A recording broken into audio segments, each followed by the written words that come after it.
This is Dynasty Points, the home for Dynasty fantasy football content at FantasyPoints.com. Today, fantastic show planned for everyone, breaking down some moves that you need to be making while also answering Discord questions. You're not going to want to miss it. We have Ryan Heath joining us today instead of Jacob Sanderson. We can't wait.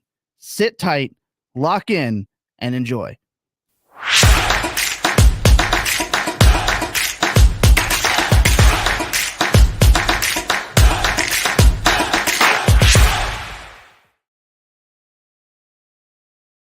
Big day today.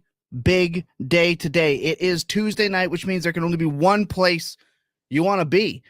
And it's where you are. It's here, right here at Fantasy Points over on YouTube. I, of course, am your host with the most time on his hands. I am Thomas Sibley. You can find me at LNostradamus. And my fun fact of the day is that last year, Hendon Hooker was your QB 33 off of draft boards. This time last year. It just shows you how fast life hits you.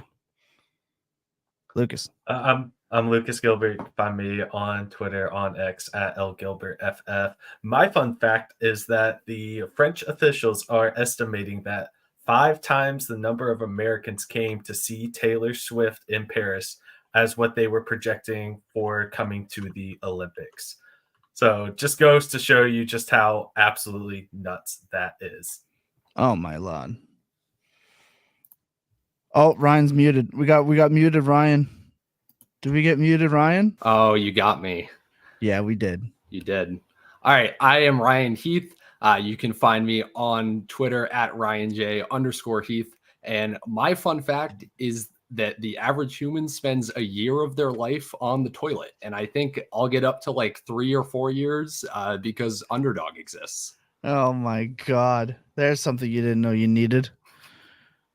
Jeez Louise. But look, this is going to be, like I said, a jam-packed program. I'm excited to be here. The guys are excited to be here. Jacob couldn't be here because he has other important things to do, but he does say he misses you with all of his blue hair and blonde eyes. And true, as discussed in the Discord, which you should also be in today, which you can do having a free account from FantasyPoints.com. Everything you need will be in there to get yourselves into the Discord so we can discuss things like someone actually asked today if we could talk about who has the nicest hair on the program. And I truly was offended because it's so clearly and obviously Jacob, because he has 10 years on me, and I will take that fight forever. Unbelievable. These guys are setting me up for failure. What we are not going to do is set you guys up for failure today. No.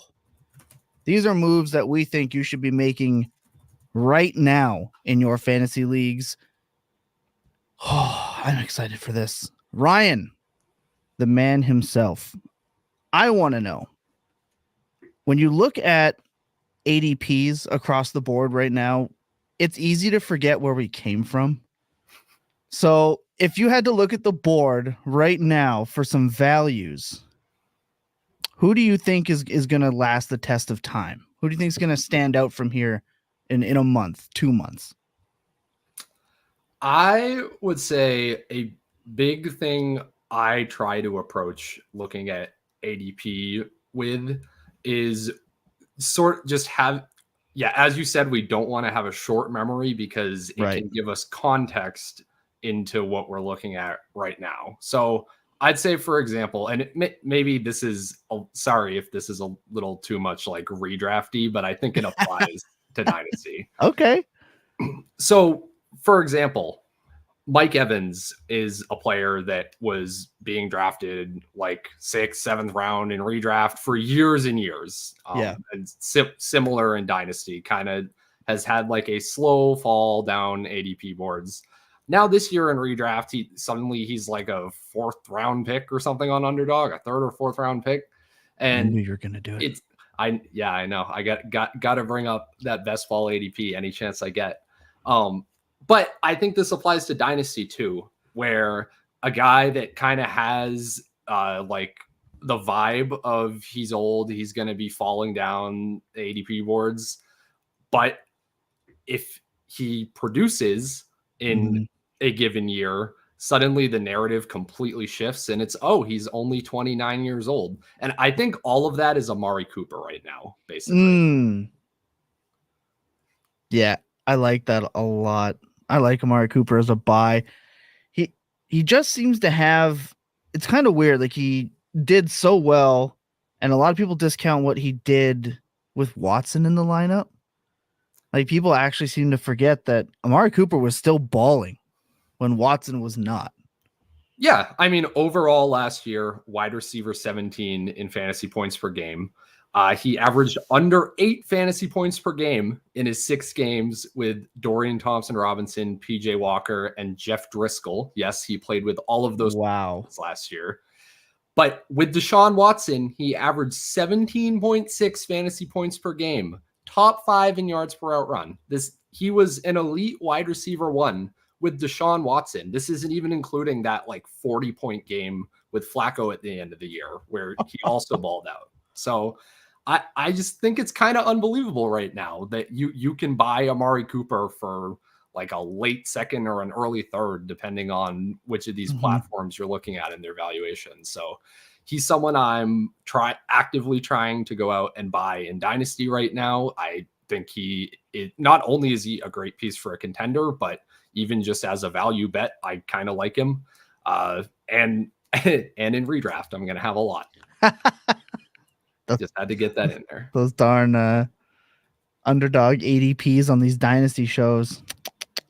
No, I like him. He's actually he's ranked right now on our friends over there at Keep Trade Cut, right beside Zamir White.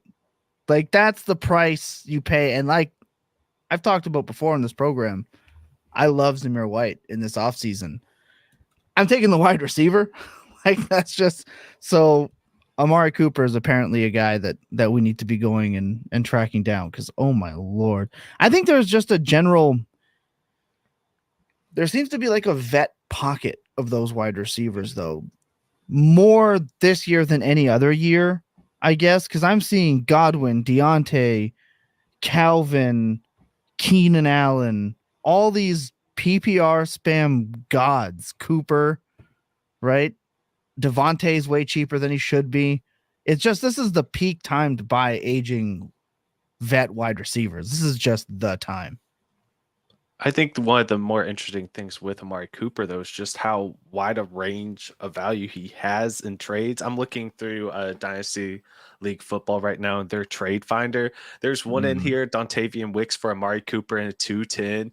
I did see one that was Amari Cooper in a 2026 first.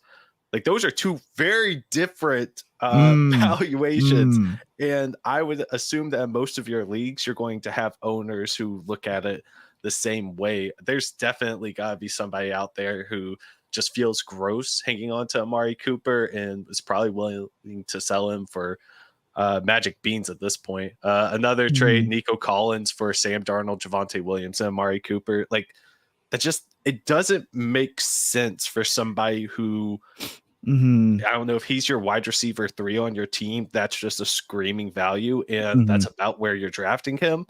That's going to really help you win weeks. That's a lot of wins to be putting into your wide receiver 3 slot. Yeah. And with Amari Cooper, it's literally just that the vibes are bad. It's that Deshaun Watson has bad vibes, and that's kind of all it is. At least in years past, when we saw this with Mike Evans, for example, it's, oh, he's going from the greatest quarterback of all time to Baker Mayfield. That there's at least like something underpinning that ADP movement. There literally isn't for Amari Cooper at all. It's just vibes. Yep. And we want to take advantage of those all the time. Like just the players he's going around, Terry McLaurin, Jaden Reed, Cooper Kupp. He's just very attainable. Someone has him out there. And like Lucas showed, wide range of costs. But there's another player. Well, there's a couple of players that I do want to talk about. I think there's a specific player that is absolutely being done horrendously dirty by the Dynasty community right now, and it's Ty Chandler. Ty Chandler's getting done dirty by the Dynasty community, and I've seen the sigh. I've seen that. I saw that, right? Maybe that was a little long-winded for maybe just a measly old backup, but nah. If you look at last season and how good Ty Chandler was when he got the opportunity, people be like, well, how good is good for these running backs? I say, don't realize how good he was. Some people might look at him and go, you wouldn't crack my starting lineup, bro. Well, he's the RB 61 on Fantasy Calc. He's the RB 64 on Keep Trade Cut and is undrafted to now in May in startups. From what I can find, people at this time of the year, last year, were still drafting retired Tom Brady. He made startup ADP for this time last year. And what you're leaving off your rosters because of an aging Aaron Jones on a 1-year contract who needs to stay healthy. When you remove the 4 carry and 1 reception game in week 12 from week 10 to the end of the year, Chandler rode 12 points per game on an expected 11 points per game in this offense and had, in case you forgot, whoever had to start him in week 15, over 20 points in a week 15 game for exactly what you needed. That is definition week winning for your roster, being undrafted. Why I like him so much, even though maybe he's #not that good, or maybe he's just a backup. But I'm sorry, you're giving me free 12 flex points on my bench potentially in this system. It's free. It doesn't cost you anything. That's why I get excited. Not necessarily excited because I think the talent is so out there. It's that you have to pay nothing for what you know you can already get compared to some of the other players going within that range. To me, is free money. Yeah. Yeah. I'll add a couple of points of support to this. Actually, I'll roll my eyes because it's Ty Chandler and we're discussing backup running backs. But to be fair, hold on. To be fair, Ty Chandler's the type of guy you need to be talking about right now in May for your dynasties. I don't know if you know this or not, but trying to acquire a running back is like pulling teeth for some. If you don't want to pay the iron price. No, you're correct, I'm with you. I just. Obviously, expectations, we're setting them in a certain place. But as far as Chandler himself goes, I will say all the way back at the combine, Kevin O'Connell had like a standout clip talking about how Ty Chandler was going to be their workhorse going into the year. And yeah, coaches lie and say all sorts of crazy stuff at the combine all the time. But number one, it stuck out. Just the certainty of it stuck out to me. I'll have to go back and find that clip after. But number two, he may not have been lying. Like, the only move the team made was signing a surprise cut Aaron Jones. So yeah. I don't think it's unbelievable to imagine that he could have been speaking somewhat truthfully in that moment. So yeah, I like to pay attention to that stuff. And the other thing is, Aaron Jones in front of him just had one of the bottom 12, bottom 15 or so least efficient seasons against his weighted opportunity we've seen in the last decade. Those guys almost always see less opportunity the following year. I have a big article coming out about this at some point in the near future that kind of outlines all of it, but Jones is a big fade for me this year. So yeah, I just logically happy to take shots on someone like Ty Chandler based on that. Yeah, and Aaron Jones, somebody who struggled with injuries all throughout his career. And as Thomas was saying, you can basically get him for free. Throw a 4th-round pick to whoever has Ty Chandler, and that's pretty much done deal. I even saw a trade that was Ty Chandler for $100 in Fab. So I don't know. That's a little wild, to say the least, that you can get that sort of insurance policy, like the insurance policies that you should be targeting like right now. that's just unreal. And who does he have to compete with on that team other than Aaron Jones for the RB2 spot? I guess Dwayne McBride is probably his biggest competition. They really didn't go out and target anyone else. I think that Minnesota is very comfortable with him being the RB2. He has shown that he can handle the workload, even if it's not super efficient, but he does everything that you want somebody to do. He gets red zone work. He catches the ball. He can be on the field for every single down. He just would have to have that opportunity. And I would much rather have him than a wide receiver that you will probably never start. But you're like, oh, he has promise, even though I haven't seen him since he was a 5th round pick back in 2022. And he's just been riding the bench since then. Yeah. Tyler Scott. Yeah, those are the people you move off of. Create room for somebody like Ty Chandler to come on your bench for practically free and have that really good insurance policy. Like you said, he catches the ball, and only one of his, like, since in that week 10 benchmark that I set, only one of those games he didn't have multiple receptions. So it's not a lot, but it's kind of there. It's at least kind of there. So I like that move. We have a few more players that we want to talk about. But before we get into that, and I dive deep into the Galaxy Brain takes with the mates, we are going to take a break. If you're watching over on if you're watching on X, you want to come over to YouTube, head over to the channel, like and subscribe the channel, leave a comment, let us know what type of content you want in the future. This show doesn't exist without all of you. So sit tight, and we'll be back right after this. All right, crunch time. Ryan, I know there's another player deep in your bag of Galaxy Brain thoughts that you think needs to be acquired or traded away immediately. Sure. So I don't know if it's really that Galaxy Brain. It's become more and more of a consensus opinion, I feel like, over the past being few humble. weeks. Yeah, but well, no, I'm not being humble. When I say it's become more consensus, I'm implying that I was the first to it, and that yes, I was the first person to figure this out. I am the smartest person. Yes. So no, not humble at all. I tried it. I'm punching right through that. I'm glad you think that that's the direction I was going. I'm glad you have that high of an opinion of my character. Anyways, sell Josh Jacobs. That's the take. Look. You need to sell Josh Jacobs before training camp starts, because there will be a video of Marshawn Lloyd running really fast and running really far, and people will get excited about it, and that will affect his value. Whether we think that's fair or not, that's a different question, but this is how these things tend to work. As soon as you see Marshawn Lloyd on the field, making a move, making someone miss, it's, oh, Josh Jacobs is the RB12 in Dynasty right now, and he's on a pseudo 1-year deal, and he could be losing work to Marshawn Lloyd. Oh my God. And then it's over. And that's even before we get to my actual opinion of Josh Jacobs this season and my actual projection for him, which is also very poor. Similarly to Aaron Jones.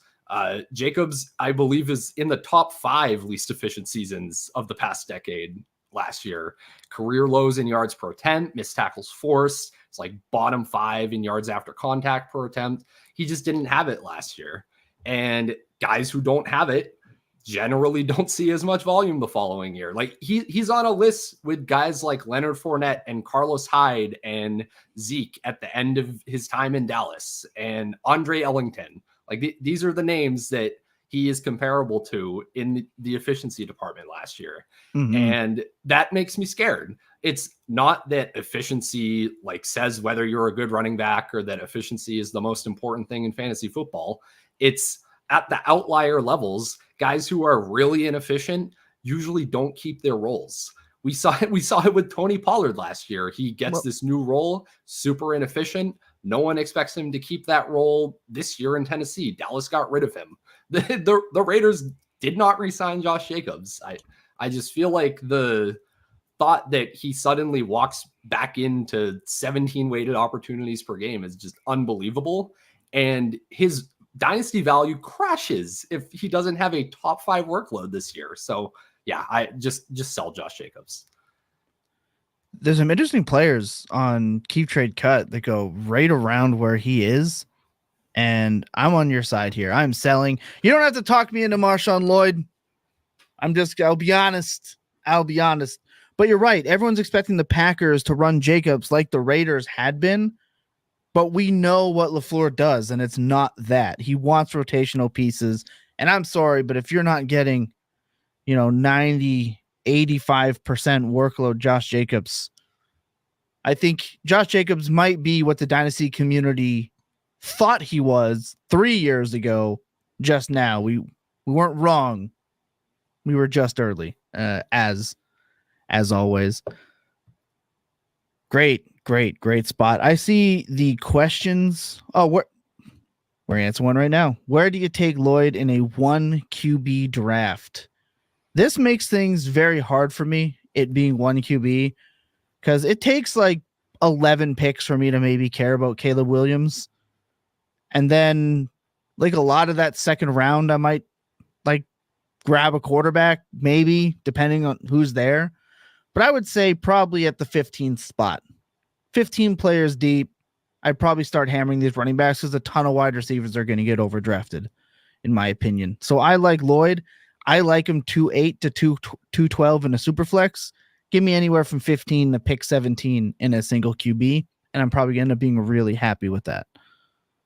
So I think that honestly, in Superflex, you can start looking at them around 206, and that's really not that ridiculous.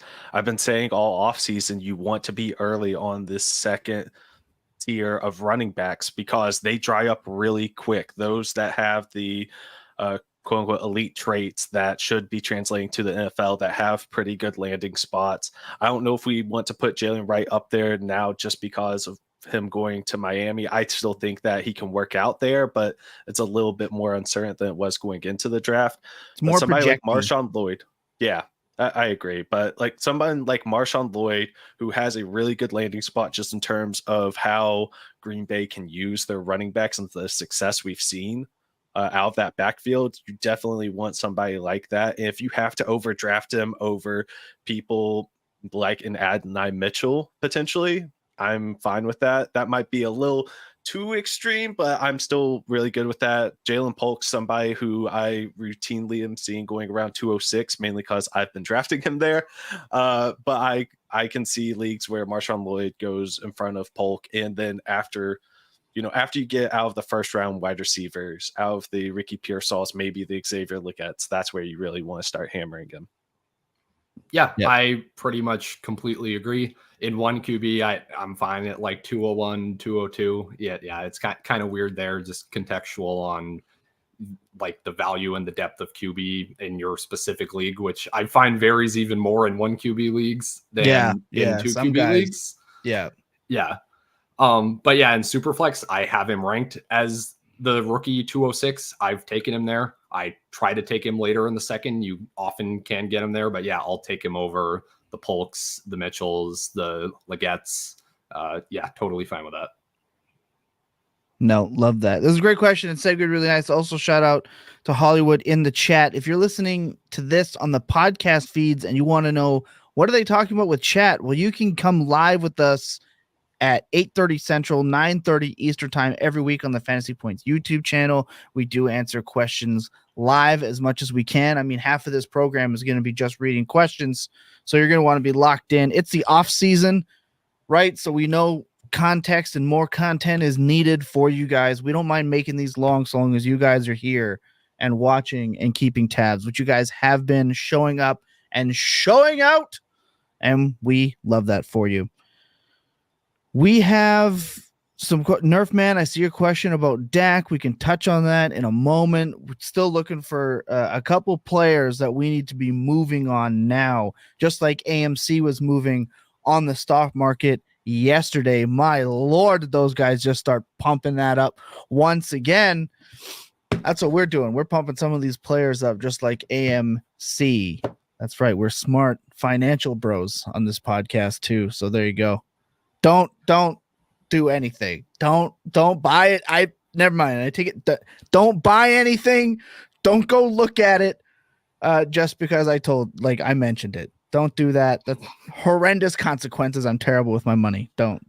What This I'm not is really terrible where we're with- missing Jacob. Yeah. As I said on the last pod, whenever we're talking about diversifying portfolios in dynasty leagues, like Jacob's out here, he has like the multi-million-dollar stock options that he's playing around with. He's got his trust fund back there that he's just pumping into a whole bunch of different things because he's in 50 some odd leagues and can actually have stuff that you measure in percentages.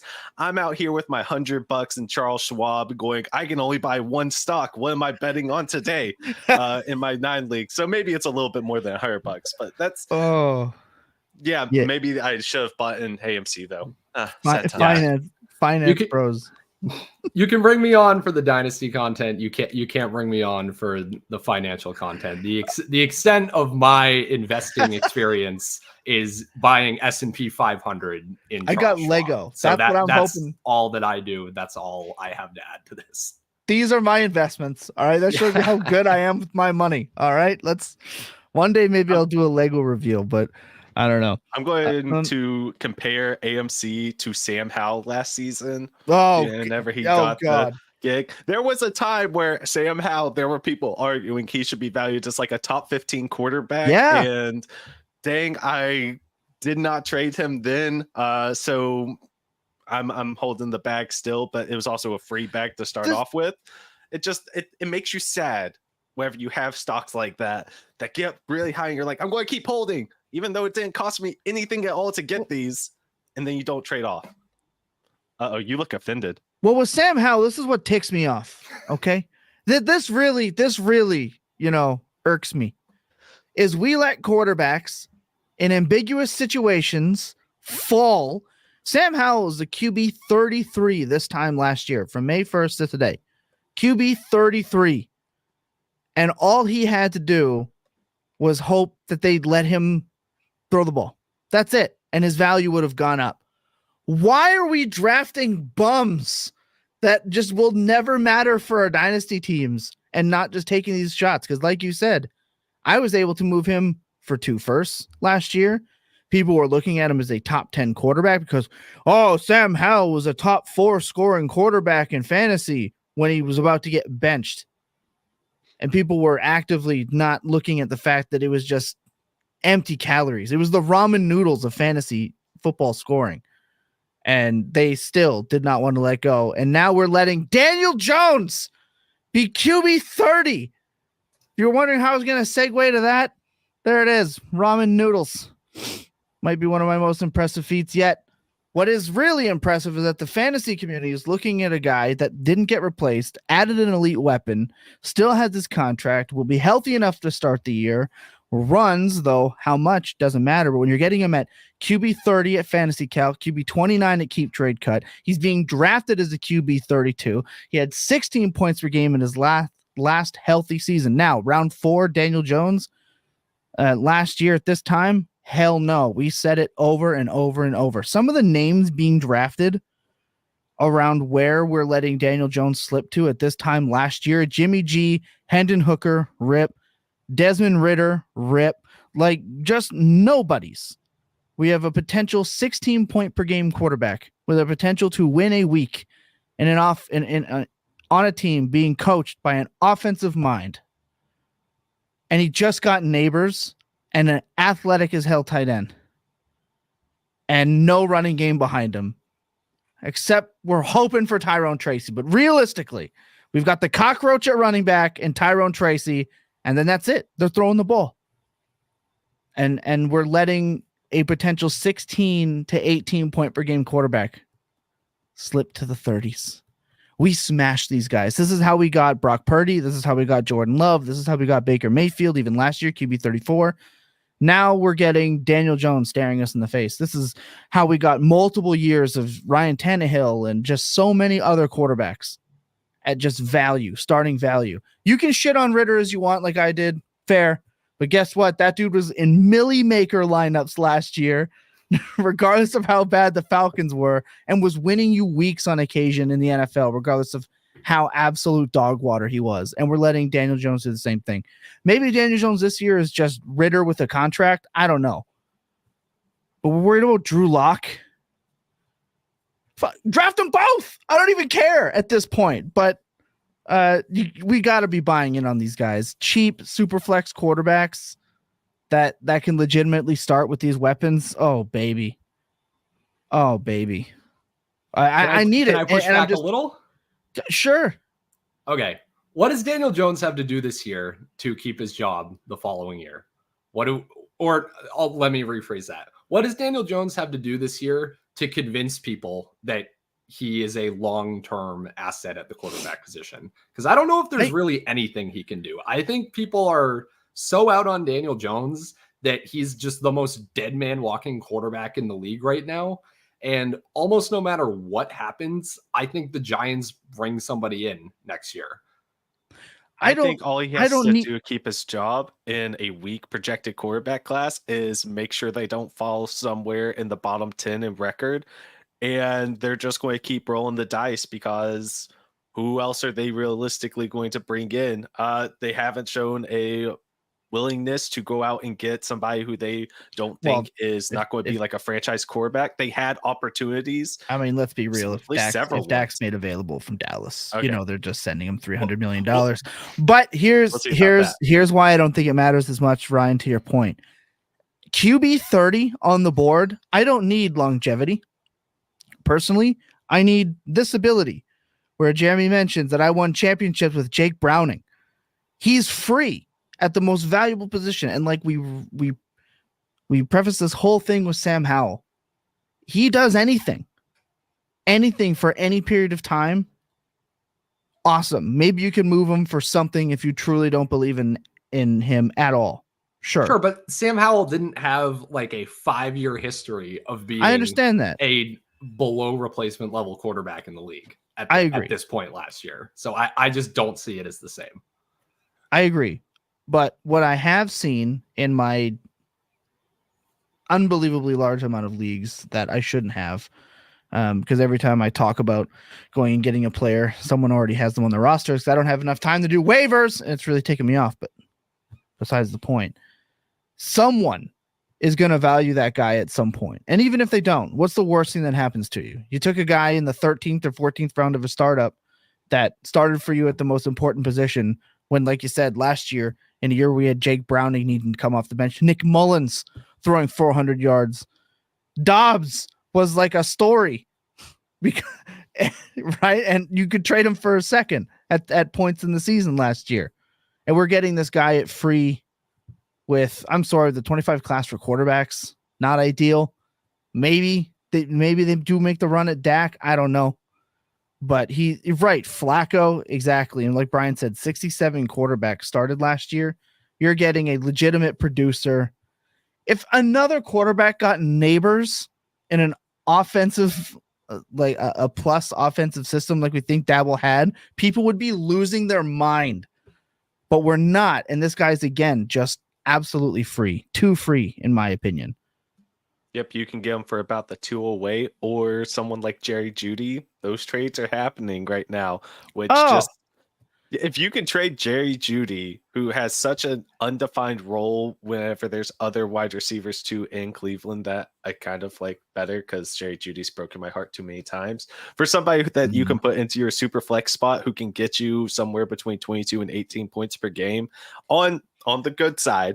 He has that capability. We've seen that's that like happen. Great side. Yeah. That's so easy. That's such an easy deal to make. Yeah, you can talk me into that really fast. Like that's not going to be hard to do. Speaking of Jerry Jeudy, wide receiver 23 off the board in a round 5 pick this time last year. Man, do you want to hear some of the decisions you had to make around Jerry Jeudy last year? This is just to spite you, Lucas. I know you said how much fun you like having every week when you come on the show, but I couldn't actually let you have a happy moment here. DJ Moore, Jerry Jeudy, Deebo Samuel, Michael Pittman Jr., and Jordan Addison all went back to back to back to back to back at this time last year. Enjoy that decision, whoever took Jeudy. Jesus Christ. Like, that is massive season. Okay, pretty okay season. Michael Pittman, better season than we expected. Than Addison, one of the better rookie seasons this year. Just disgusting. Enjoy Cleveland, buddy. We're going to take a quick break and pour one out for Jerry Jeudy. Get some final thoughts on some moves to be made, a little bit of theory on that, because we touched on a little bit of it, and I'd like to expand on it while we have the time. Sit tight, then we're going to do questions after this next little bit here. Enjoy. So let's talk about the theory of acquiring players that we can identify as, for the most part, identify and agree on, Ryan, that are good buys at their ridiculously cheap price, because this is a time of year where ageism really kicks in. Some of the trades out there, and Lucas, I'm going to get you to read me a few that you went and found from recently. Some of the trades out there are just insane for quote unquote contending teams. Okay, we're getting a lot of late seconds for very usable wide receivers, and that to me, it's just cash money. Oh, hold on. Geno Smith is QB 22, who I love. Okay, but we're not willing to last year at this time, but we're not willing to give Danny Dimes like any love for this year in the same period of a draft. Daniel Jones is inefficiently priced. Fine. I agree with you. That's fine. I just wanted to offer a little bit of pushback so that we could have a more substantive conversation. That was my role in that prior segment. You don't need to keep piling on me. Substantive conversation. Oh my goodness. All right. Well, I just got big worded out. I thought I was going to get away from that with Jacob not here. Now I've got homework to go and do and figure it out, because I have no idea what you just said. I probably just pretty sure I pronounced the word wrong, so don't sweat it. For me, there are just obvious cases for me that stand out for quarterback. I have been late round quarterback shopping in Dynasty for years. I have a list of a few that I'd like to mention, because a lot of people are really into the like Matthew Stafford, Kirk Cousins tier of these quarterbacks that I want on the back end of my roster that are very affordable right now, especially in startups, and you should be going to acquire. Quarterback 33, Russell Wilson. Russell Wilson had a sneaky okay QB2 type season last year, and they have to be really bad for Wilson not to play all year next year. I know Jacob was talking about this with Justin Fields. No, I'm gonna guess that Tomlin is really gonna give Wilson a crack. And a QB 33, why not? Gardner Minshew, QB 34. He had some upside games last year, and now he gets Devontae Adams and Brock Bowers. I already mentioned Daniel Jones. I won't do that again. Derek Carr at QB 31, and of course my boy Geno Smith, who's now become too cool at round 11. But Derek Carr also at 31. So we're getting starting legitimate quarterbacks at the 13th, 14th, and 15th round in startups right now. That is too far for me. That is too many viable weapons. If you're worried about, I need to get a third quarterback. Oh man, my team doesn't have a third. Don't pay up. Pay smart. Take a shot at these old guys that can do you from week in and week out. We have to. So I think it was about 3 years ago, whenever we were still full tilt Dynasty, and we had JJ Zacharyson on, and he was talking about the ambiguous backfield theory. Yeah, I think for Dynasty, it's the ambiguous whatever positional group theory that you want to throw in there. Those are the players where you want to go and you want to start buying. All of the quarterbacks that we've been talking about are in ambiguous rooms, but there's a true leader in them. And then there's a player that people want to see potentially get an opportunity, but they probably won't get an opportunity. Those are the quarterbacks you should be going and getting. You were mentioning Amari Cooper earlier, and the whole Cleveland wide receiver room is kind of ambiguous, but he's also being brought down, even though he's the clear one in that room, because there's so much unknowns behind him. I think Diontae Johnson is a very good example too, where he should be the clear wide receiver one in that room, and then it's really messy and gross behind him. But he's somebody who's going in like the wide receiver 40s. Like there's so many different times that this is happening. We talked about Ty Chandler, very ambiguous behind Aaron Jones. Go and get the people in messy situations, and those should be the easiest buys that you can have throughout the offseason. Yep. We have that with Dontavian Wicks. He's another example. We had a what are we doing with the Packers wide receivers question. I am moving up to go and find this question, but that's what my answer is. Whoever's cheapest. That's who I want in that offense. Right now it's Wicks.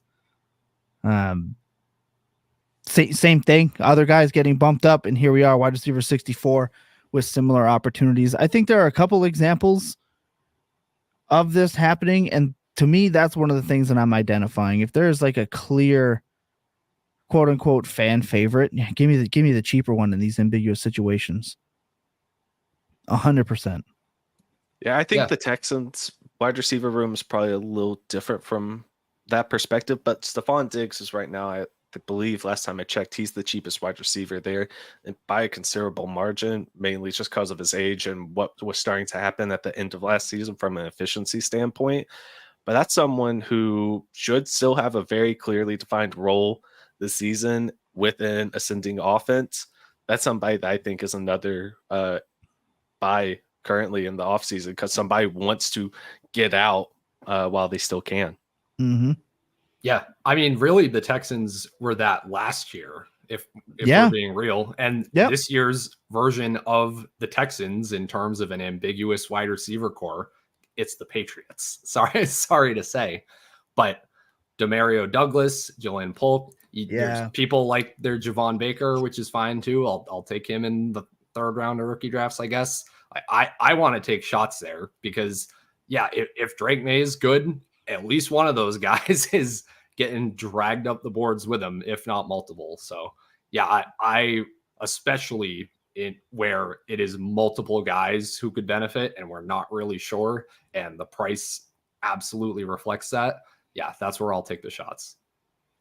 Yeah, I think we're also seeing it in Pittsburgh this season too, both with their running backs and their wide receiver rooms. George Pickens is getting moved up, and I've never been a Pickens guy, but right now might be a good time to go and buy him for what they are projected to be doing. Same with the running backs there, because there's so much discussion about if it's going to be Warren or if it's going to be Najee Harris, and it's gross. I might throw up while I'm saying it. I kind of want to buy Najee Harris. And it it hurts inside because it feels like that really shouldn't be something that I should be saying right now. But I do think that Najee Harris is a buy at running back 26. And I think he's going in the 8th round of startups right now. I'm kind of okay with that. I'm with you on the backfield. I feel like people are extremely certain one way or another about Pickens. So I don't know how much he qualifies here. I feel like everyone's opinion on George Pickens is either yes, he's the next coming of Jerry Rice, or he's garbage. He can't command targets. And I lean more towards the latter side there. But I think it's not. I don't think it's ambiguous with Pickens in terms of who is going to be getting the targets in Pittsburgh. I think what's ambiguous is how many are there going to be? How much of a functional passing offense will this actually be this year? For that reason, I'm not super into Pickens when the alternatives are like an Addison, a Debo, a Jaden Reed. Like I'm going elsewhere at that point. It is interesting. I think round 8 is still too high for me on our boy here, but I understand why somebody might want to do that. It's not this guy. Round 8, round 9, Najee Harris. No, thank you. Give me round 11, Zach Moss. These are the type of things that I look at. These are the type of things that when you're looking at how do I identify, because obviously you may not be doing startups, but if you're wondering like, how can I identify some moves that I need to make? These are some of the breakdowns that you're looking at. You got players in similar-ish situations you can marginally predict to be within a game or so points per game. I'd be willing to bet that Zach Moss has as good an opportunity as Najee Harris does of putting up 10 to 12 points per game this season, but you're paying significantly less. Go and find whatever sourced information that you want and just try to identify these kind of, I guess, outliers, if you would. I think one of the easiest things to do is I know I saw the 33rd team at one point in time, they were putting it out, but there's all these reports about missing targets, missing carries from the previous season. And if you start looking at those teams, the players within those positional groups, whether it's targets or carries, those are the ones who do see major value changes throughout the offseason. Dameon Pierce, I think, what was it, 2 or 3 years ago? That was somebody who started out in a really, I think he was a late second round pick wherever he got drafted, and then shot up to the 108 for people doing extremely late rookie drafts, and his value was reflected there. Now, going back in time, we would have loved to be able to flip him right after that. Some people, I don't want completely sell myself out here, but some people held on because they thought he might actually be good, but you live and you learn. If there's one thing for certain, it's Lucas not being afraid to hang himself out to dry. It's so good. That's what I love about this program, because we do all do it. Just want to point out, don't think I didn't catch this. It's not Jelani Wood's season in the Ambiguous Colts room. I am holding out for Kylan Granson, and I will to the day that I die. Kylan Granson is my new Thad Moss, and until he is out of the league like Thad Moss, I am going to continue to believe. Also saw this one from Jeremy Allsbrook. I'm the most excited about 2025 Kyron Williams in Zamir. Don't see that for Zamir because he's not the pass catcher, right? And he's not in that offense. It's important to note that he's an LDD, but we like him because he's in the one offense where being an LDD back might actually be valuable for some reason. If I'm looking at Zamir's ceiling, it's 2022 Dameon Pierce. If I'm looking at a running back and I'm just praying to God he succeeds just based on volume, that's the type of offense that we're going to need to see from him. That's my comp for him this year. So we will see. I think that's great. It is important to move on some of these guys. I just want to toss out a couple of extra names, guys that I think that we should be buying to kind of preview. We are recording a players to buy video, Ryan and I, this week. It will be out. You're going to want to tune into that, but there are some guys that I'm targeting right now that I feel like deserve the shout out as well. I'm taking Nick Chubb at RB29 is a steal of a price. I'm willing to bet on him. I am 100% buying Cortland Sutton at wide receiver 56. He was supposed to not be on that team already. He is still there. Troy Franklin and Mims do not terrify me, really. This is a wide receiver that can still get it done for you at a very, very reasonable price. So also buying Ezekiel Elliott, RB49. I am actually buying. I am buying at that price. It may sound insane, but I'll also buy Dowdle at RB60. He is the hotness. He is what people really like. And I just mentioned it, but I will be buying on Mims at 74. Wide receiver 74, that is. Buying in on that. I already mentioned Zach Moss. Just a ton of guys that you can get at relatively cheap. And I think you should be doing it. These guys are so cheap. I think you should be going like Troy Franklin's what, the 304?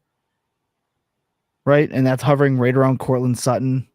Just easy money for that cheap moves. We think you should be going and making, well, right now, important. Thomas, you already got me on Cortland Sutton at least once this offseason. that one, I will say, I felt a little done dirty, but you did give me the extra, I think, third that I asked for in the deal. Yep. So it's true. I came out a winner because I got the last say on somebody moving up. So thank you for making me feel good about that. But yeah, I think that for a competing team, Cortland Sutton's the ideal cheap veteran wide receiver that you want to go out and do. Nobody really wants to move a second for him.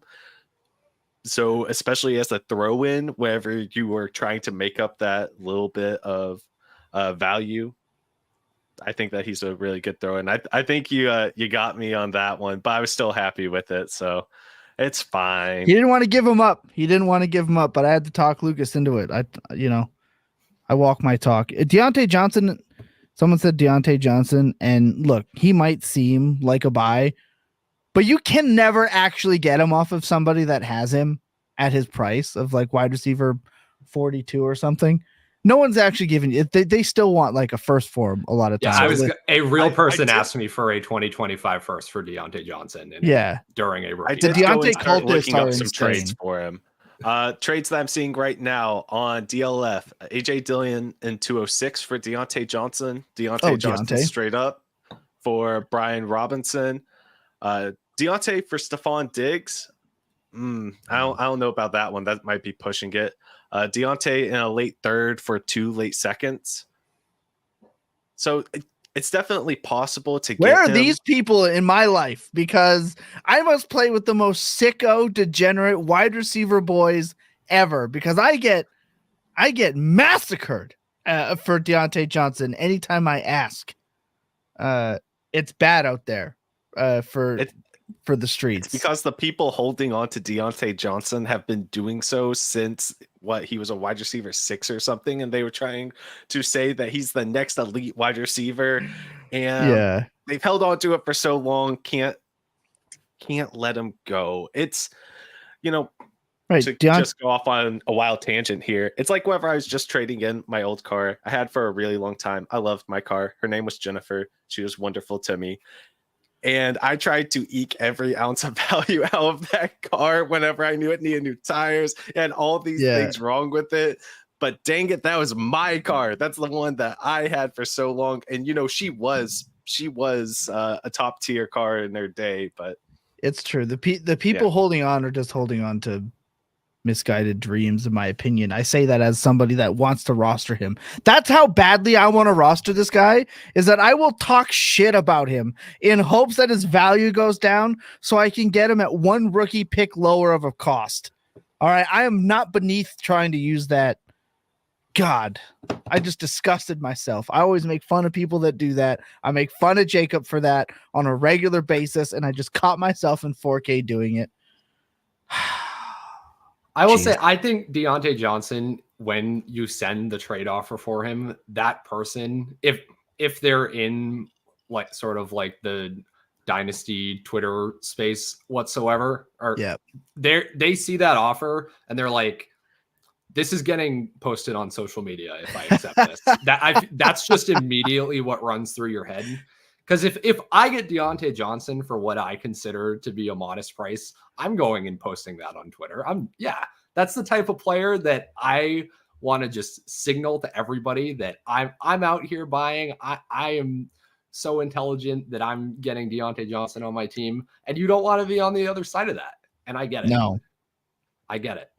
Yeah, he is Twitter darling. He really is. But I just love that somebody pointed out Diontae Johnson. It's like, oh baby, he's not actually. He is. Objects are not as close or close. I've been dying to talk about Diontae Johnson tonight. And I tried to see if you all would bite earlier, talking about ambiguous rooms.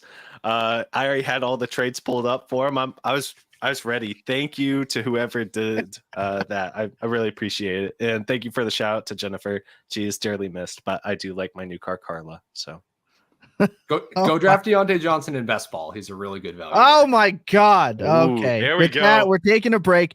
I can't listen to these best ball ADPs anymore. Absolute degenerate sickos, but I will see you guys on Best Ball Breakdown, where it's supposed to be, which is on Thursdays, not on Tuesdays. Best Ball Breakdown, myself, Graham Barfield, and Mr. Hillo himself. Not going to want to miss it. So sit tight. We have a break, and we come back. I promise we are doing your questions. I promise that is what's happening. Quick break. Okay, let's lock it in for the people. There are so many side tangents, just unbelievable. But that's what you get in the off season here. It doesn't stop. First question, we kind of hit on some of these, so I don't think we have to go in too deep.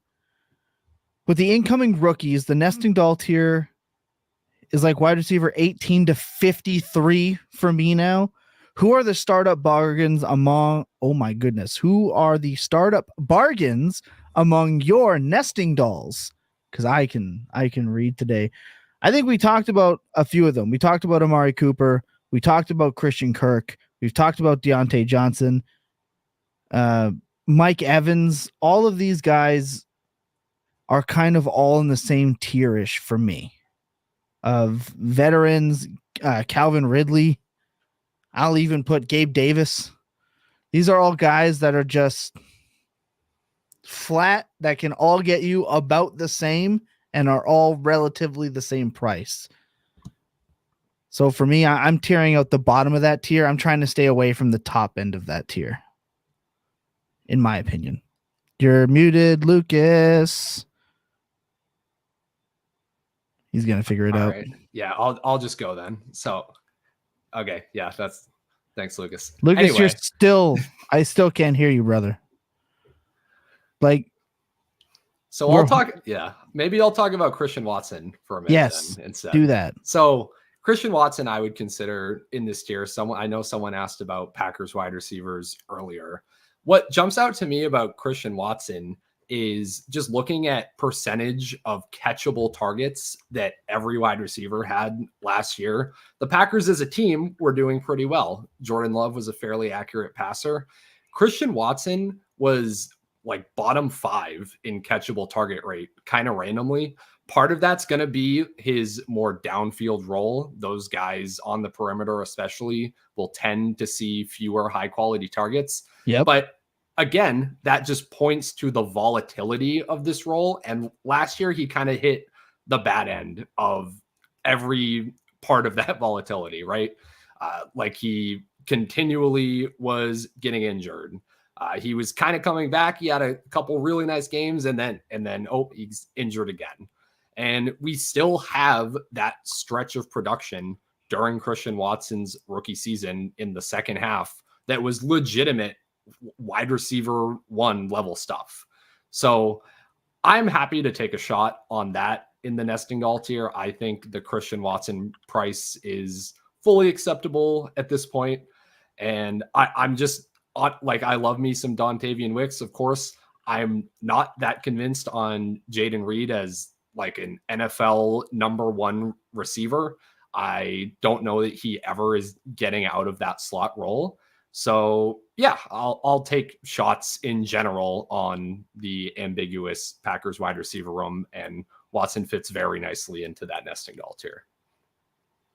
Well, considering you're dropping from Jaden Reed at wide receiver 35 to Watson at wide receiver 46, like that, when you see a gap that big, yeah, I'm willing to take that, because in between that, you've got that tier that I really like. You've got Godwin, Calvin Ridley, like we just talked about, Diontae, Christian Kirk. Like, you're singing my wide receivers into my ear right now. Amari Cooper, who we talked about before, even Terry McLaurin. That is the sweet spot of wide receiver. So if you're telling me that I can drop down from Jaden Reed at his price, still get a piece of that offense for its upside, and land some of these other pieces, that is just an absolute smash to me. You're telling me I can walk away. If I just pass on Jaden Reed, I can walk away with a Matthew Stafford, Diontae Johnson, and Geno Smith combo just to tear down. It's just like, I'm going to do that. I'm going to do that every single time. Lucas, do we fix it? He's not even trying. He's scared. Yeah, he's not even trying. Oh, okay. No, we still can't. We still don't have Lucas. That's a damn shame. He's gonna figure that out. But we got a couple more questions, Ryan, that you and I we're gonna sift through. He's gonna do it. Brian said he is still the man Ryan wrote about last year to me. With people were really into Christian Watson last year. Yeah, I'm doing it again this year, and I'm not sorry. That's kind of all I have to say for myself.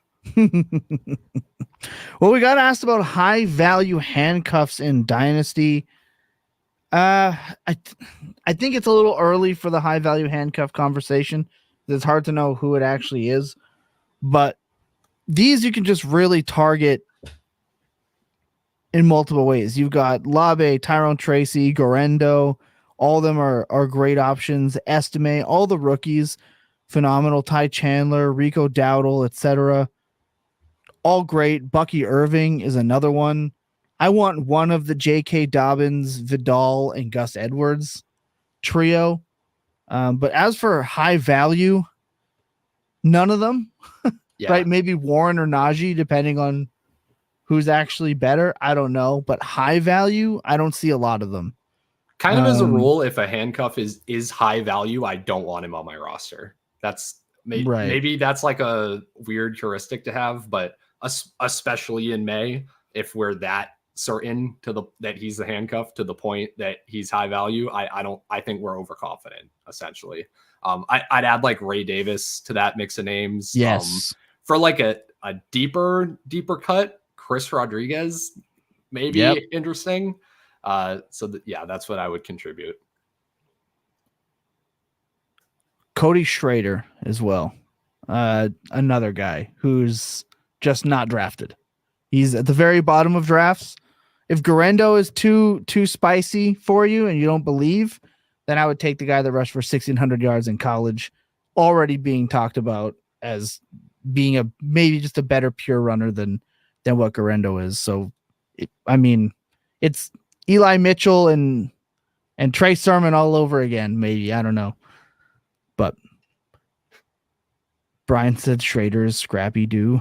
He is. Here's that Tyler Tracy is Jaleel McLaughlin. Jaleel McLaughlin. Another one. I had to say Jaleel McLaughlin, or really any Broncos running back. I will buy right now. It sounds like Sean Payton has no idea who's going to be getting touches in this backfield this year, and that's music to my ears for any random Broncos running back that you want to play. Blake Watson's free. Yep. And the only running back in that group that I'm just not paying for is Javonte Williams. Mm-hmm. Because I've been saying it for a while, his outlook is mortifying at his price. No bloody thank you. But also, please don't handcuff your own running backs. Let's do that. More questions once I pull them back up now that we are back on track. And if you want to know where you can leave some of these questions, you can leave them in the Fantasy Points Discord, hashtag Dynasty Points. We pick them up, we add them to our show sheet, and we go through it. We have some more really good ones coming through. That last one was Brian. This one is Dino7983 at hashtag Dynasty Points. So I have the 103 this year, and assuming I'll be on the back end in round 1 next year. We don't love that, but I like that confidence. I like the confidence, but we try not to do that. Base first. The base first practice will make you feel a lot better. I can explain that after if you guys want. Let me know in the comments here. Do you guys think it's worth it to trade both of the number 1 picks for a proven guy like Olave or Garrett Wilson? If I can make the trade happen, or is it too much? I feel like with Bowers or Odunze landing spots, I'm not feeling either one for immediate production. This is a 1 QB league. I have Mahomes, so I'm good. Just looking for a top tier wideout. This is a great question. Olave, not that guy. I don't want to pay that price. I'd rather Odunze at this point with Chris Olave. We know what he can't do, and that's see his upside. Maybe we'll get Spencer Rattler. We can finally get the aired out offense that Chris Olave needs. 103 in a 25-1 in a 1 quarterback league for Garrett Wilson. I'm just doing. I wouldn't even think twice about it. But 1 QB, a little harder for us to decide, but at the same time, I mean, there are just certain guys. Garrett Wilson is a top 3 super flex startup pick in his top 3 rounds. Can literally only Garrett Wilson from me. I did, yeah, and it was the iron price as well. It was not cheap. Yeah, it was. I at least have that to look back on, but that was a tough one. Yeah, you pay the iron price for him in Superflex. I feel like this is not the iron price in a 1 QB league. So he definitely good targets, just different tiers for me at all. I wouldn't be looking for that Chris Olave tier because that Olave tier can be replaced with the tier that we just talked about, that Devontae Adams and company, Amari Cooper Cup. Probably replaceable on a week-to-week basis. Oh, Dean's right here. Thanks, brother. We got you. I would say so. I'm taking Wilson on in this trade as well, but Wilson is one Aaron Rodgers injury away from being in that Olave tier, right? I don't know that there's that much value insulation with Garrett Wilson right now. Is just the more I think about this. Like, I like it. I want Garrett Wilson. I have him on a bunch of my teams, but Odunze, who is almost as good of a prospect with the first overall pick attached to him for his entire rookie contract and a base first. Like, I at least think about it. I'm not like an instant, oh, I'm smashing, I want Garrett Wilson there. I guess this is a good point. For me, it comes down to the 25 pick at the end of the day, because I really strongly feel like at this time of the year, you're going to have an easier time acquiring them down the road if you move on it now.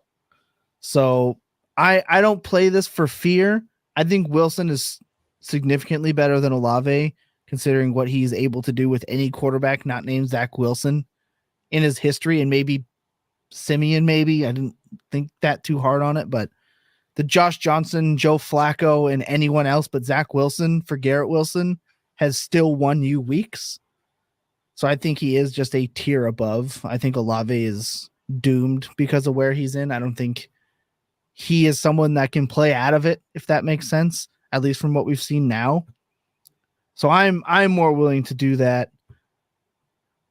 Doomsday's got some, and he did say immediate production as well. So he's obviously thinking he's in it to win it.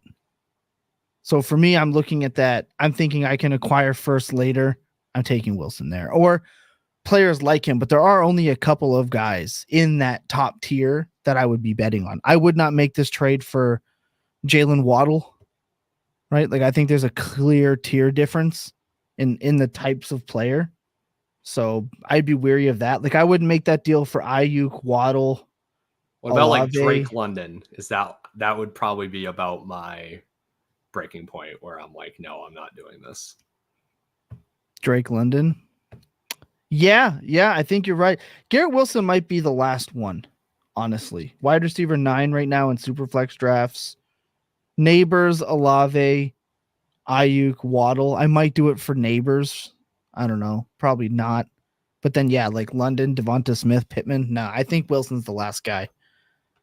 I think Wilson's the last guy in that tier for me. Hopefully we answered your question. That's important to look at, though. You're right. There isn't a lot of value insulation with Wilson. I'm just so in my head, even with the Hackett will be the assistant to the offensive coordinator from what we're hearing right now. I still believe that if Wilson gets any competent level Gardner Minshew level quarterback play, he's the wide receiver 5 on the year. Like, he's that good to me. What do we have here? I want to touch on this one. Rock0780 hashtag Dynasty Points. What's your approach in Empire startups? I want to do one soon. Have one, but it doesn't disband. We vote on redraft. I love this. So for me, I'm in one. I'm the one that. So his Empire is FFPC. They disband if somebody wins it twice in a row. I'm in an Empire where we do not do this. We vote if the league should do a redraft, if that championship team just has that disgusting team, or you have orphans. It's just like a fun little option you can do. I can honestly tell you I'd be too scared to play in a dynasty league that has the opportunity to implode because somebody won it. So the way I would approach this is I would treat it like a 2-year window redraft style, and I can't be trusted. So there are people smarter than me. I want to ask you guys. I think there's a difference here from the full punt to a half punt scenario in this Empire League that disbands, is how I'm looking at it. Normally in a dynasty draft, like I wouldn't look at a Breece Hall, or I wouldn't look at a Bijan really in these, but man, they look a lot sweeter when that league can disappear in 2 years. To me, I'm playing it aggressively. How about you guys? So I have never played in an Empire Dynasty League. They're intense. I'll say that up front. But I imagine win now is generally much more incentivized, which maybe that's a good thing in terms of like the meta of the league. Mm-hmm. But I just thinking about like my regular dynasty leagues, I can't, in the 8 or so that I'm in, 8 to 10, something like that, I can't think of a back-to-back champion over the past 5 years. I feel like it's a lot rarer than Interesting. we talk about. Maybe again, this might be like how in the bubble is the league type of thing, where certain leagues just have certain people in them that are going to be doing that.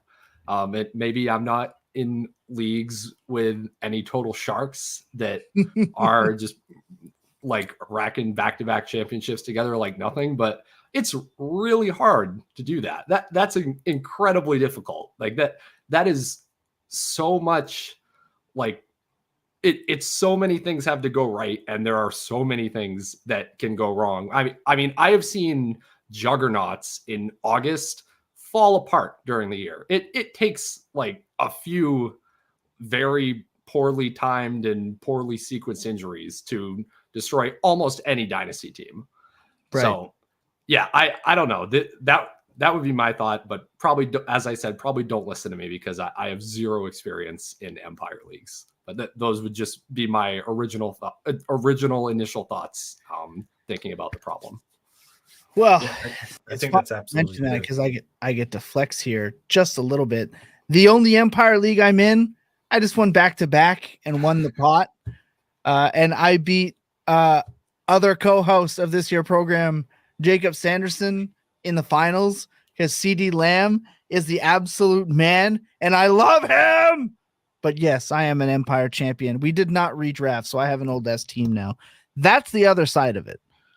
I won my back-to-back after this league being around for a while. My team is old as sin, and I am now going to struggle and just hope that I have a chance to come back before somebody else repeats and my team gets disbanded. Yeah, I mean, it is just so tough to really repeat, whether it's Dynasty, Redraft, whatever you're playing. It's really tough to win back-to-back just because of how much variance and luck is also involved in fantasy football just in general. Yes, we can set ourselves up for as much, for the odds to be in our favor as much as possible, but it takes one injury in the playoffs to wreck your number one overall seed. It takes one team just getting hot.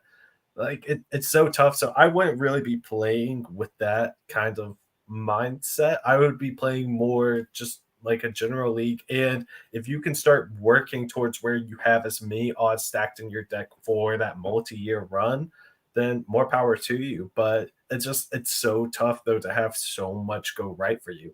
If Empire leagues where if the person who scores the most points in the league happens to be back-to-back, then that changes the calculus of it all just a little bit more. But to actually win it 2 times in a row, yeah, I'm not too worried about it. Yes, I know, Thomas. I know. There you go, man. Maybe I'm worried about it because I just did it. I don't know. Maybe we'll see. The 3-peat, huh? Maybe, probably not. I got super lucky with that Dak Lamb stack at the end of the year last year. They really bailed me out. Suck it, Jacob. We have said Cubs fan 69, nice, who asked #Dynasty Points. Last year, we tried to identify the top 24 startup picks that were most at risk of losing value in the next year.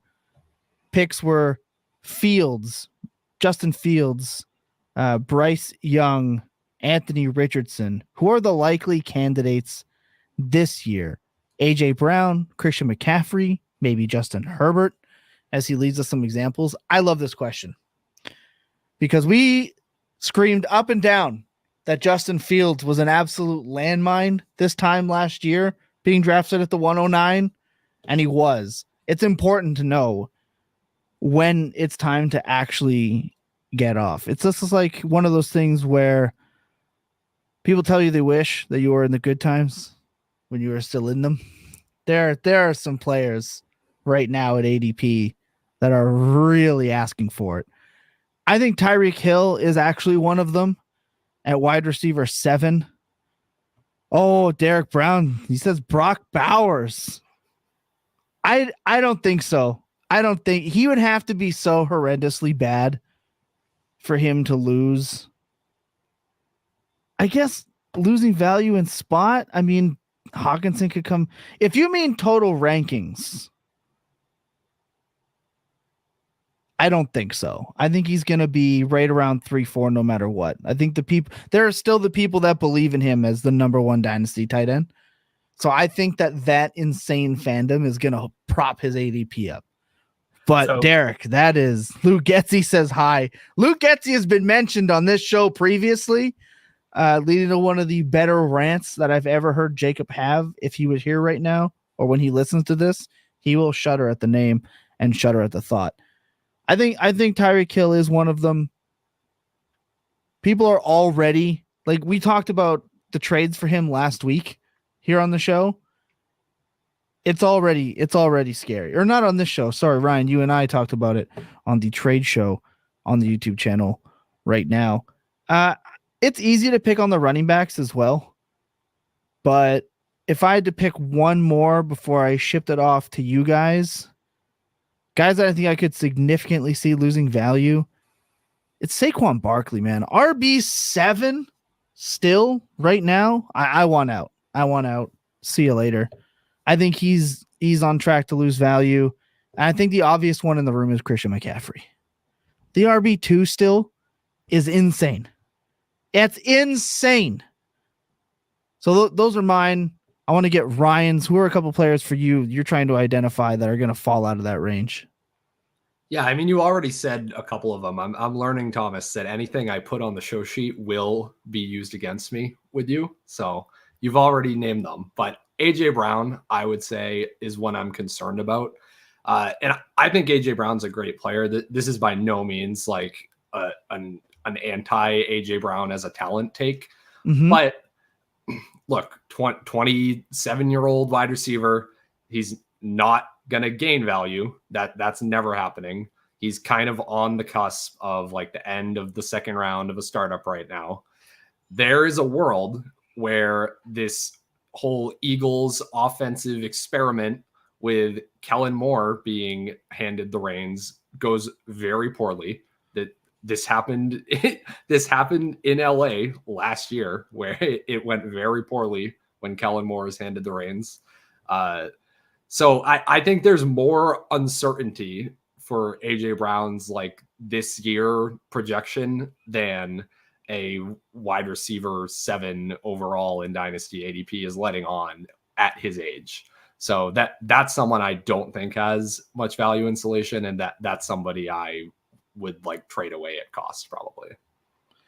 Derek Brown says it really well. Any player that the best case scenario is they hold their value is in this conversation. And that is true. That is like the widest way of saying it. But I did want to just highlight a couple players for the person who asked the question, Derek.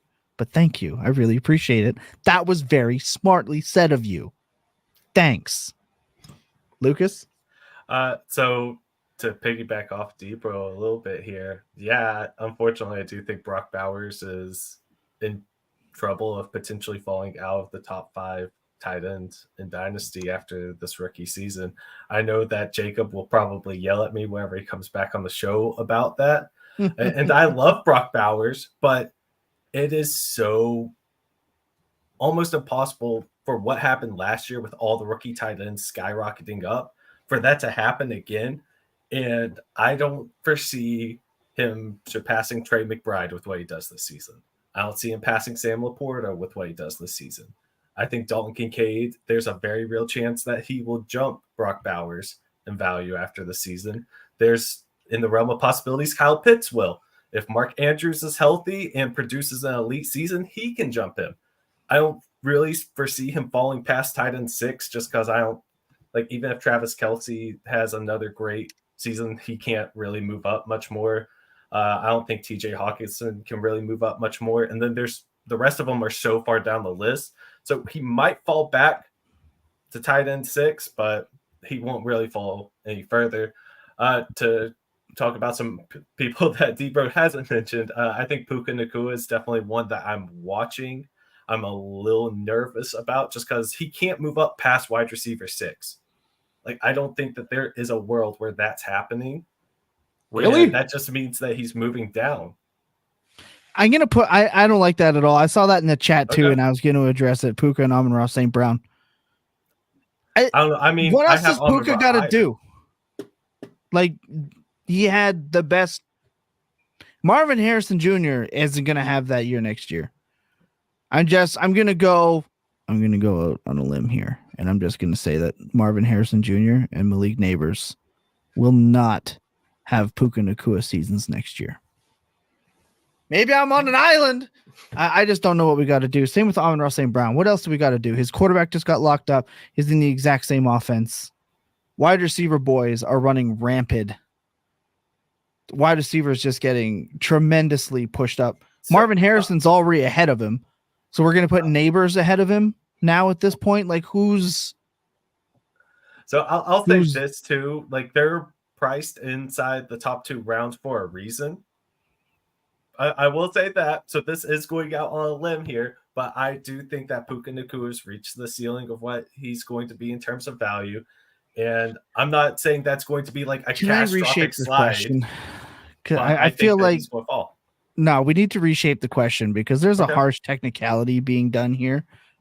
If we're talking about a wide receiver going from wide receiver 6 or wide receiver 5 to like wide receiver 7, I don't give a fuck, Keisha, about any of that. I don't care. It's like 2 spots. We're not talking about like a substantial loss of value at this point. I want to focus on like potentially catastrophic losses. Debro just mentioned Jaden Reed. That is 100% true. He could suffer a catastrophic loss in terms of his value. Trevor Lawrence comes out and is Mitterson again, missing wide open wide receivers at nauseum. He has a legitimate chance to plummet. Tua, he had the best year of his career, and he's still losing value. If he doesn't at least replicate that, gone in terms of his high-end dynasty value in this top 24 range. Kyron Williams, gone. I mean, I mentioned it's easy to pick on running backs, but Etienne, Saquon, Kyron. In my opinion, Jonathan Taylor is a guy that's on this risk. On this list that is at risk. If he comes out and is still not him somehow in this offense, see ya. Just gone. Jalen Waddle quietly agreed. Thank you. Someone else who's on the Jalen Waddle flattening out curve as I am. I think there's a bunch of these guys. I think right now fantasy looks deeper than it is. Yeah. There you go. Is it inconceivable? DJ Moore is a top 20 wide receiver. Is it inconceivable that he is the 3rd most productive receiver on his team this year? That could happen. That would be a pretty big fall at his age. That's tough. That's tough. Nah, I don't see Brees. Sorry, I was just trying to read that question. Brees Hall is not on that list for me. It's barring like another horrendous injury. I think he's good. But if we're talking about like in that top 24 range, which is how the question was kind of focused, I think we kind of hit these guys.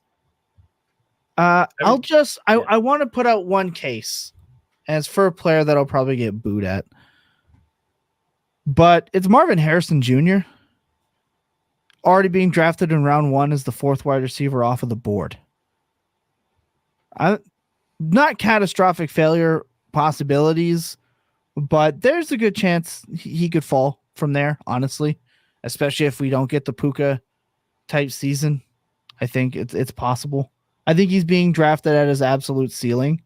So in terms of a player that you're betting on being drafted at his ceiling, yeah, I'm going to put it out there. There's a chance he doesn't perform to expectations. So there certainly is, but I don't know if I like he's being drafted at his ceiling for Marvin freaking Harrison. Justin, I think Marvin, his ceiling to next year, though, if we're talking about rolling in the next year, I don't see him passing Jefferson, Chase, or Lamb. So wide receiver 4 is kind of. I think we're overconfident. The same thing that you criticized me with Puka Nacua on. I will say that. I did say exactly what's happening. Yeah. I said that, though. I said that I'm going to go back, and I said not a catastrophic loss, but a guy who's getting taken at his ceiling, sir, covered my ass on that. Thank you very much. That's exactly what I said. I still got yelled at. All Look, right. I'm going to say the same thing to you that I was about to say to Lucas when he said that about Puka Nacua is I think we are overconfident in the wide receivers at the very, very top of the dynasty rankings, kind of as a rule every single year. There are things that could happen to Justin Jefferson or to CeeDee Lamb or to Jamar Chase where they would not be considered a top 5 wide receiver after this season. JJ McCarthy could be terrible. Retire? Nick Mullins was balling in this offense, brother. I understand. Give me Sam Darnold and Justin Jefferson at minimum turns into league-winning DJ Moore, like when he was stuck with Darnold. Look, no, and that's fine. I agree with you. There's a high chance of any quarterback to walk in and succeed in this offense, but they could be not as pass-heavy as they have been insanely so over the past few years. That there are factors that could drag Justin Jefferson down out of his throne. Jamar Chase, Joe Burrow could get hurt again. Do we start to lose patience a little bit? Jamar Chase does not perform as a top 5 wide receiver when Joe Burrow is not healthy. That we know. The Cowboys, does Mike McCarthy just continue his Ezekiel Elliott fetish and play out whatever weird fantasies he has on the football field and decide to not be among the pass heaviest teams in the league like they were the second half of last season? I don't know. I don't think any of these are likely scenarios. I agree that all of these receivers are the top 4 dynasty wide receivers.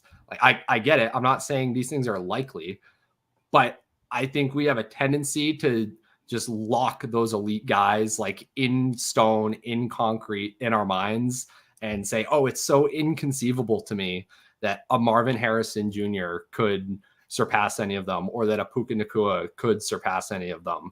There's a lot more just entropy and crazy stuff happening in the NFL every year than we are ever willing to admit during May. And that's just kind of my overall point.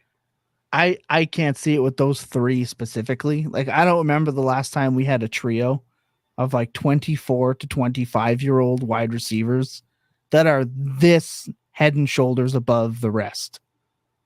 So if my point is that where we're drafting Marvin Harrison at the back end of round 1 as a rookie, there's just a chance he doesn't perform to that standard, is what I am saying.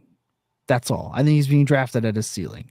Not a miraculous drop-off, Lucas, as I had mentioned before I started mentioning it, but enough for it to matter in terms of where I think he'll end up startup-wise next year.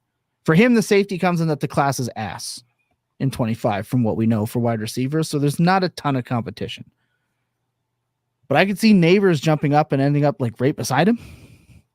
So that's the type of drop-off that I'm talking about. Not it's catastrophic 4 rounds that we're doomsday event doomsday panic that we were talking about with some of these other veterans that Debro and everyone else in the chat was mentioning, but there's just guys that are drafted, in my opinion, at their ceiling like that, really do have to perform. They really have to perform to stay there. So there we go. Debo, Brian said Debo at 29. I agree with that. That's another one. DK Metcalf, another one.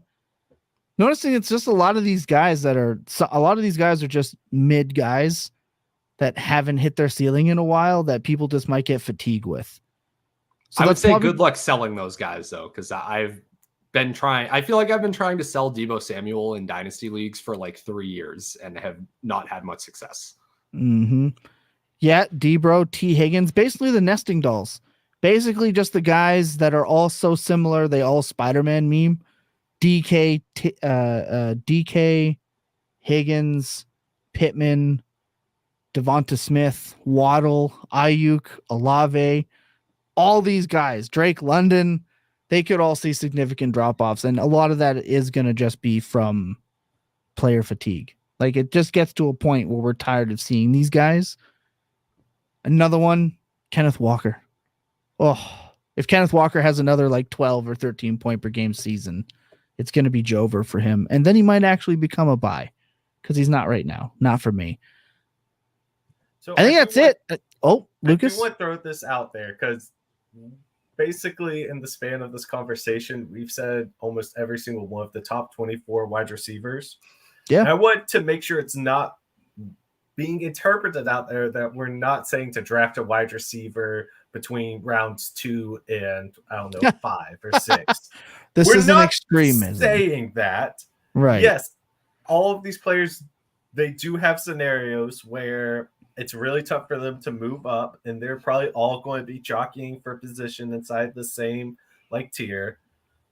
But we're also not saying to completely avoid them. And when you're doing your startup drafts, it's take wide receiver in the first round at the back end, one of the top 4, whichever one's there, and then quarterback, some running back, and then start hitting wide receivers. Sure, that's a strategy, but yeah, there's still wide receivers that you can like here, and there's a lot to like about all of these guys that are still within the same tier. I think one of the questions said between wide receiver 12 and 53 or something. It feels like they're all nesting doll wide receivers. Yeah, 18 and 56 or something, I think. Yeah, it was something like that. Mm-hmm. But there's still definitely people that I'm wanting to bet on inside of there. Yeah. I don't know, Roma Dunze, he doesn't feel like a nesting doll to me right now. I feel like he's somebody who's different enough that you want to be targeting him. The nesting doll is guys towards the end of their rookie year contract. Yeah. Right. That we've seen, and we haven't seen the next level. Fair enough. I don't think that really you want to be moving off of Nico Collins right now. We'll see with DJ Moore. He's one that's kind of, I don't know. I got asked by a family friend about DJ Moore today. I still haven't texted them back because I'm like, I love DJ Moore, but I don't want to say go and start investing in DJ Moore either. Yeah, I think like I said earlier, I think fantasy football, to just put a bow on it, fantasy football is fake deep this year.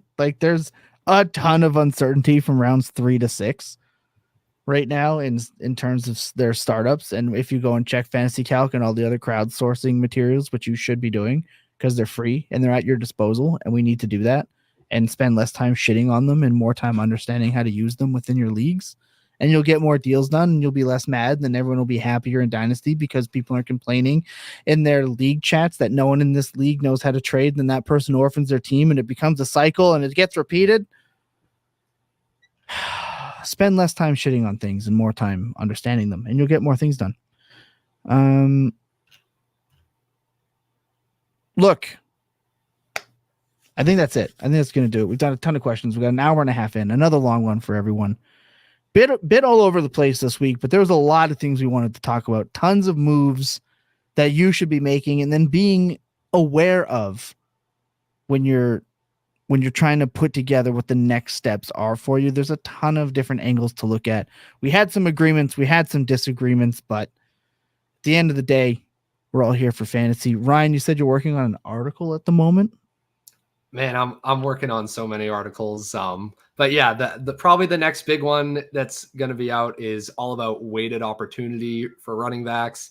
That will be on fantasypoints.com. You can follow me on Twitter at RyanJ_Heath to always know when I am releasing an article. Yeah, they're all must read too. They truly are. You're changing the game, and a lot of times people are really looking at some weighted opportunities. I mean, the first downs per route run blown up. It's all gold. Like I said, if you haven't already, head to fantasypoints.com. Get yourself a subscription. This might have been the most all over the place episode we've done in a long time.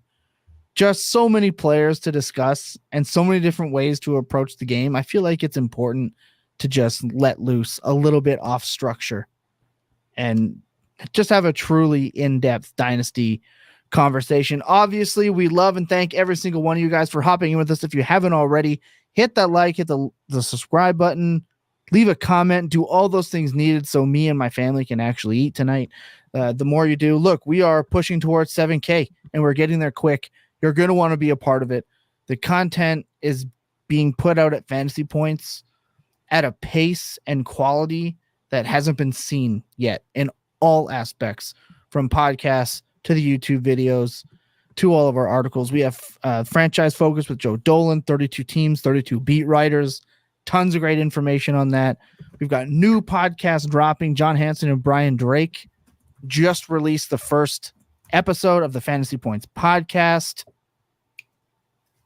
You're going to want to be tapped into that. Be like Mystic Flame. All right. Just subbed and liked first stream. That's what we want to see. You are in our hearts today for doing that. We love and appreciate that. High Mesa says patience in fantasy is as important as knowing when to cut bait. We say it all the time. Remember that fantasy football is supposed to be fun at the end of the day. We talk a lot of trash on this program. We talk trash to the chat when is needed, but we love all of you guys. We have fun doing this every week. Couldn't do it without you. D-Bro, I'm going to be in the DMs, buddy. We're getting that show scheduled for this next month. I can't wait. Always love when you're around. I think last time we actually booked you live. We won't get the chance to this week, but next time, remember to check in on your loved ones, even if you're not sure that they need it. Remember that clear eyes and full hearts can never lose in your best days. Goddamn, they're always spent tilting. Good night, everybody.